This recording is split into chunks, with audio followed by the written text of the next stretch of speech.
आप देख रहे हैं डार्क फाइल्स। तो चलिए बढ़ते हैं आज की इस कहानी की ओर। 13 दिसंबर साल 1999। ये दिन मुझे अच्छे से याद है और मैं अपने जीते जी इस दिन को कभी नहीं भूल सकता। उस दिन को याद करके आज भी मैं डर के कारण पसीने से लथपथ हो जाता हूँ। आज से 22 साल पहले, यानी कि उस समय हमारे गांव में बिजली की कोई सुविधा नहीं हुआ करते थे और ना ही उस समय हमारे गांव में काफ़ी लोग रहा करते थे। उस वक्त सभी लोग घर के अंदर मोमबत्ती और बाहर निकलने पर टॉर्च का सहारा लिया करते थे। गांव जंगलों से घिरा हुआ होने के कारण अंधेरा होते ही हमारा गांव एकदम सुनसान हो जाया करता था। खैर, भले उस वक्त हमारे गांव में सुविधाओं की कमी हो, मगर सुकून भर भर कर था। सभी लोग एक दूसरे की मदद करने के लिए उतारू रहते थे। दरअसल वाकया कुछ यूं था कि उस वक्त मैं शहर के एक राशन की दुकान चलाया करता था। हमारे गांव से शहर 50 किलोमीटर दूर होने के कारण मैं रोज ट्रेन की सहायता से आना जाना किया करता था, जिस कारण मैं रोज 7 बजे वाली ट्रेन पकड़कर शहर जाया करता था और रात 9 बजे वाली ट्रेन पकड़कर वापस गांव लौट जाया करता था।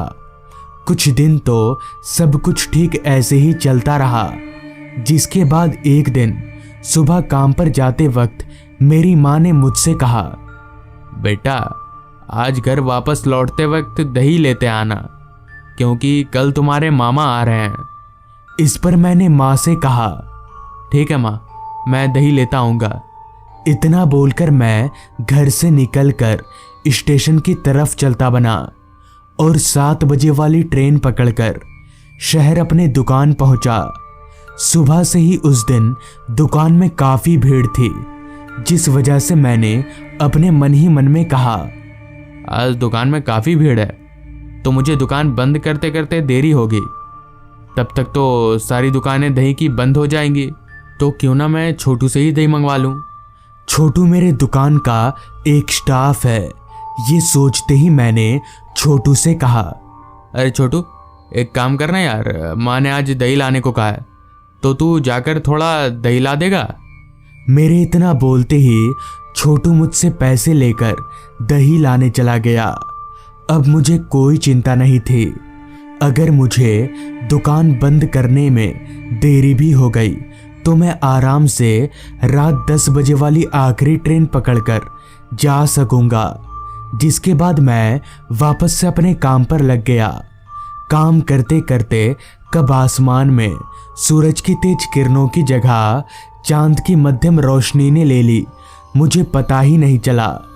सारा काम खत्म करके मैंने जब अपनी घड़ी में वक्त देखा तो वक्त रात के 9:30 बजे का हो रहा था।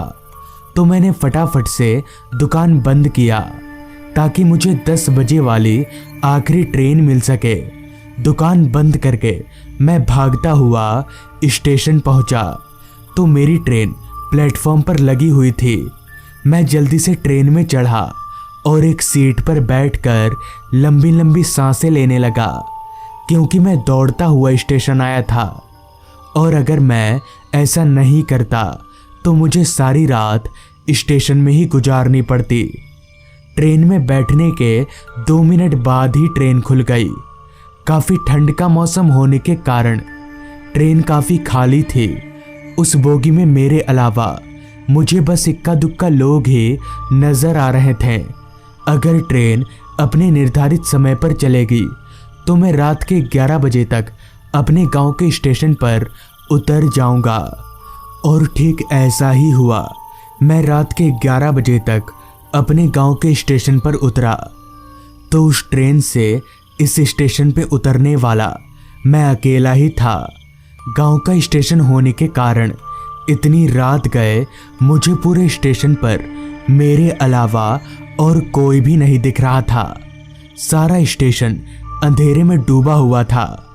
मैं स्टेशन से रोज पैदल ही आना जाना करता हूँ और मेरा घर यहाँ से करीब आधे घंटे की दूरी पर है। तो मैं स्टेशन में और समय जाया ना करते हुए स्टेशन से बाहर निकलकर घर की तरफ आगे बढ़ने लगा। स्टेशन के बाहर निकलते ही मैंने देखा कि बाहर का माहौल स्टेशन से भी ज्यादा सुनसान था। चारों तरफ अंधेरा ही अंधेरा छाया हुआ था, वो भी इतना घना अंधेरा कि मुझे अपना शरीर तलक भी दिखाई नहीं पड़ रहा था। भला तो हो इस बात का कि मैं अपने साथ हमेशा एक टॉर्च रखा करता हूँ। तो मैंने झट से अपना टॉर्च निकाला, तो मेरे टॉर्च जलाते ही मेरी टॉर्च की रोशनी को घने अंधेरे और चारों तरफ फैले कोहरे ने पूरी तरह से घेर लिया।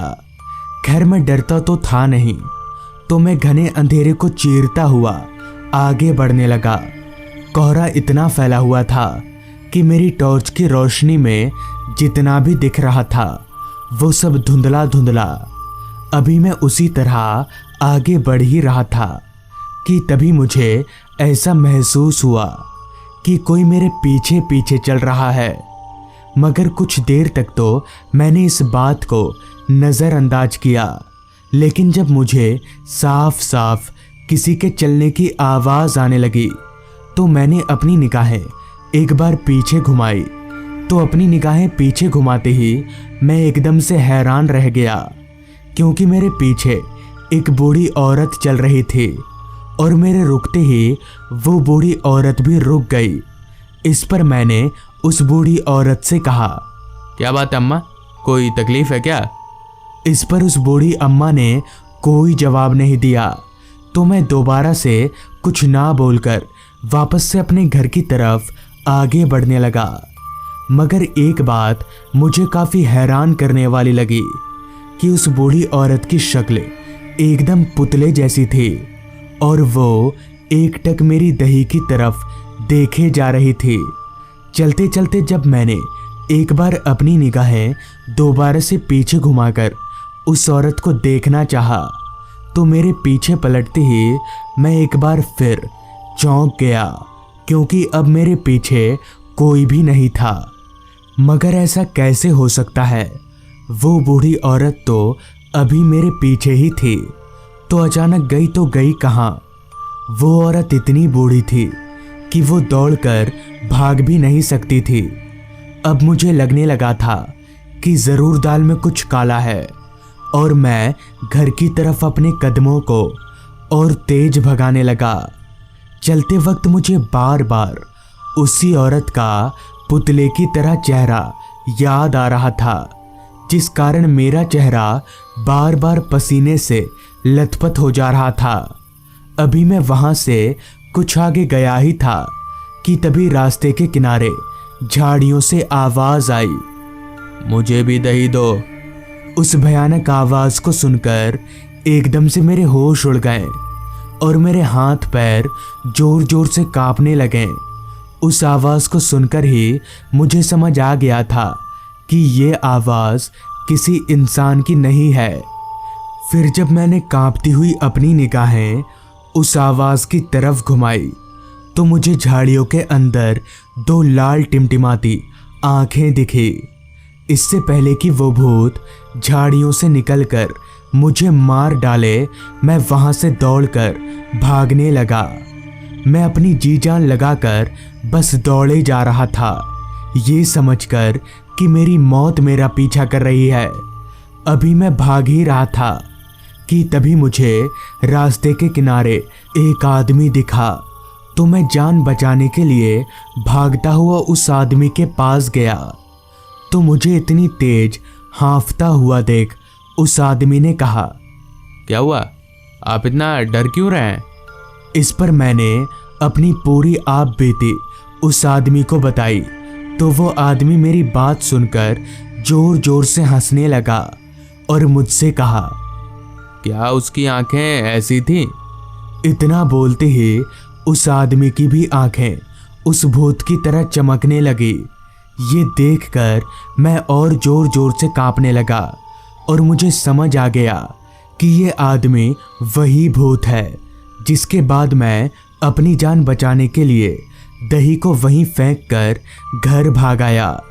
तो इस तरह से उस रात मैं मरते मरते बचा। तो दोस्तों, ये थी आज की कहानी। अगर आपको ये कहानी अच्छी लगी हो तो चैनल को ज़रूर सब्सक्राइब कर लें। तो मैं आपका दोस्त आर्यन जल्द ही मिलूंगा आपसे ऐसी ही एक कहानी के साथ।